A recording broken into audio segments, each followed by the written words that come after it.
बिस्मिल्लाहिर्रहमानिर्रहीम। अस्सलामु अलैकुम नाज़रीन, welcome back to another video. Gomal University Dera Ismail Khan ने जॉब्स का ऐलान किया है, जिसके रिलेटेड इन्होंने एक एडवर्टाइजमेंट जारी की है, जो कि कंप्यूटर साइंस डिपार्टमेंट के अंदर कुछ सिचुएशंस जो हैं वो वेकेंट हैं। कौन कौन सी वैकेंसीज वेकेंट हैं उनमें असिस्टेंट प्रोफेसर्स की 2, लेक्चरर की 4 पोस्ट खाली हैं, टीचिंग असिस्टेंट और जूनियर लेक्चरर की 2 और लैब इंजीनियर की 3 हैं। अब इसकी मिनिमम क्वालिफ़िकेशन क्या है, जैसे कि HSC का क्राइटेरिया है, MPhil या आपके पास मास्टर डिग्री होना ज़रूरी है। इसकी टर्म्स एंड कंडीशन क्या है कि इंटरव्यू के वक्त आपके पास ओरिजिनल डॉक्यूमेंट, एक्सपीरियंस सर्टिफिकेट और CNIC होना चाहिए, और वो कैंडिडेट इसके लिए एलिजिबल हैं जिनका एकेडमिक करियर में एटलीस्ट 3rd डिवीज़न हो। ठीक है जी। हाउ टू अप्लाई, इसमें आपने अप्लाई कैसे करना है, इसका जो फॉर्म है वो गोमल यूनिवर्सिटी की वेबसाइट पर आप डाउनलोड कर सकते हैं। और वो कैंडिडेट जो कि असिस्टेंट प्रोफेसर के लिए अप्लाई करेंगे उनका फ़ी होगा 1500 रुपये, और वो तमाम कैंडिडेट जो कि लेक्चरर, टीचिंग असिस्टेंट या लैब इंजीनियर के लिए अप्लाई करेंगे उनकी फ़ीस होगी 1000, और ये आपने बैंक ऑफ खैबर जो कि गोमल यूनिवर्सिटी की ब्रांच है उसके अंदर जमा करना होगे।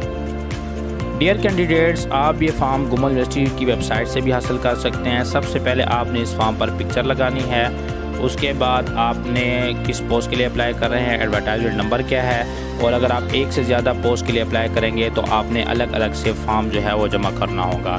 सबसे पहले आपने अपना बड़े अल्फाज में नाम लिखना है, फादर नेम लिखना है, जो आपका एड्रेस है वो लिखना है, phone number, mobile number, date of birth, domicile और नेशनलिटी और CNIC नंबर आपने लिखना है। इसके साथ साथ जो बैंक ड्राफ्ट या बैंक स्लिप नंबर होगा, यानी जो फ़ीस आप जमा करेंगे उसका स्लिप नंबर आपने लिखना होगा, डेट लिखनी होगी, और इसी के साथ साथ नीचे आप देख सकते हैं कि एजुकेशन में फ्राम मैट्रिक से ऑनवर्ड जो है आपने अपनी तमाम डिटेल लिखनी होगी, मैट्रिक, FSC, ठीक है। उसके बाद अगर आपने BS किया है, मास्टर किया है, MPhil किया है, तो वो सारी जो आपकी एजुकेशन क्वालिफ़िकेशंस है वो आपने लिखनी होगी।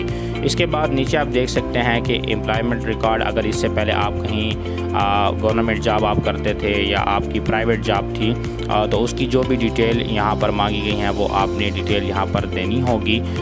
इसमें यह है कि कौन सी इंस्टीट्यूशन में आप काम करते थे, आपका स्केल क्या था, आपने कितने साल तक जॉब की है, और जॉब कौन सी थी, टीचिंग की जॉब थी या एडमिन की जॉब थी, परमानेंट जॉब थी या आपके पास क्या है टेम्परेरी जॉब थी, तो इसके हवाले से आपने लिखना है। इसके बाद रिसर्च पेपर, अगर आपने कोई रिसर्च की है, ठीक है जी, और उस रिसर्च के हवाले से आपने अपनी डिटेल यहाँ पर लिखनी है। डियर स्टूडेंट, इसी के साथ साथ फॉर्म के नेक्स्ट पेज पर भी रिसर्च पेपर के हवाले से बात की गई है कि अगर आपने कोई रिसर्च पेपर शायद आपका हुआ है या कोई रिसर्च जनरल है तो उसकी फ़ोटोकॉपीज़ को अटैच करके आपने यहाँ पर लगाना है, और उसके हवाले से डिफरेंट डिटेल्स जो हैं वो मांगी गई हैं। तो आप इसको देख सकते हैं कि आपने कौन सा रिसर्च प्रोजेक्ट किया है या आपने कौन सा रिसर्च पेपर किया, तो उसके हवाले से आपने यहाँ पर डिटेल अपनी लिखनी है। इसी के साथ साथ अगर आपको नेशनल या इंटरनेशनल लेवल पे कोई मेडल्स मिले हैं तो उसके या कोई अवार्ड मिले हैं, रिसर्च पेपर कोई आपका शाया हुआ है तो उसकी डिटेल भी आपने लिखनी है।